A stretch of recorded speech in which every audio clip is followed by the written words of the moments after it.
बनसुआ गोदानै जुमदुवार खोन्दो मावखुलिखौ बेखेवनानै लाबाय।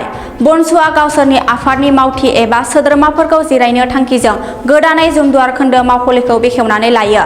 दानि गोबां आयेन बेरेखा जौ जुवा सोलिबाय थानाय आरो गोबां लाइमोनफोरनि निसा जानानै जौ लोंनानै गारि गोख्रैथि सालायनायनिफ्राय जानगाराव थानो खावलायदों बनसुनि आफादगिरि मन्जिल बनजिल बसुमतारिया।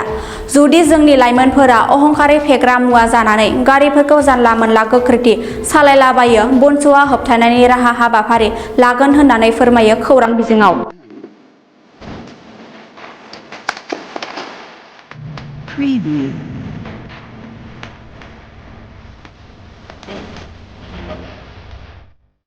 बर' माहारि फरायसा आफादा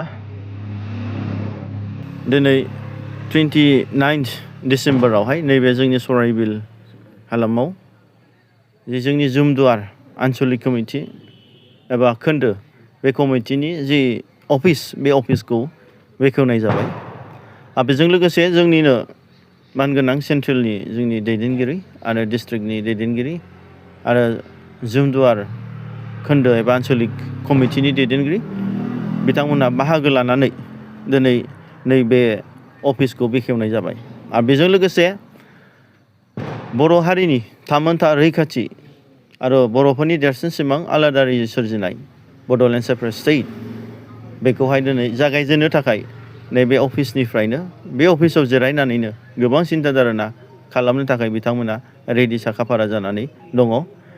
आरो आसा खालामदों बर' माहारि फरायसा आफादा जे जोंनि मोनफ्रोमबो जे टटेल रिभलिउसन जे जोंनि आलादा रायजो बिनायल' नङा, नाथाय बर' माहारि फरायसा आफादनि जि गुबै थांखि बादियै मोनफ्रोमबो बिथिङावहाय जे जोंनि राव हारिमुखौ फोथांनानै लाखिनायजों लोगोसे हा हुनि रैखाथिजों लोगोसे जोंनि गेलेनाय, जोंनि फरायनाय, जोंनि मोसानाय मुसुरनाय, जोंनि मावनाय जि वर्क कालचार आरो मोनफ्रोमबो बिथिङावनो जौगानो थाखाय जोंनि लाइमोनफ्रा दिनै बनसुनि बेनराव थानानै बनसुनि जौस्राङाव थानानै बिथांमोना खामानि मावनो थाखाय जानजि खाफ्रानानै दिनै बिसिम सफैदों।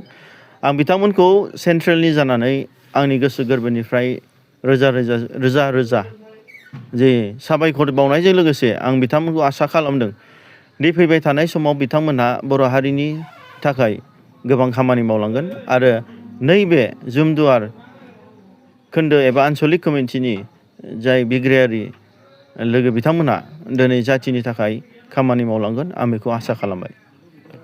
बर' माहारि फरायसा आफादा जोंनि लाइमोनफोरखौ आगोलनिफ्रायनो जों बुंबोदों दि लोंनाय जानाया बियो जोंनि जिउआव देरसिन नङा, दि जोंनि केरियार दानाय, दि जों गावखौनो सासे गोरों गोरा सासे मोजां नागरिक सिटिजेनशिप दानायानो जोंनि गुबै थांखि। दिनै जों इयुन फिउचारखौ नायनानै जों दिनै खस्थ' खालामनानैब्लाबो जि जोंनि न'खरा मोजां नङा जानो हागौ, जों गोबां गोनां न'खरफोरनि बादि मानसि नङा जानो हागौ, नाथाय जोंनि फिउचारखौ नायनानै जों फरायनायखौ जों मोजां भाबैनो जों नोजोर होनांगोन। आरो दिनै फरायनायानो जोंनि सोलोंथाइयानो देरसिन मोनसे हाथियार जाय गावखौ दानो हानाय, समाजखौ सिबिनो हानाय, जाथिखौ बेंनो हानाय मोनसे हाथियार।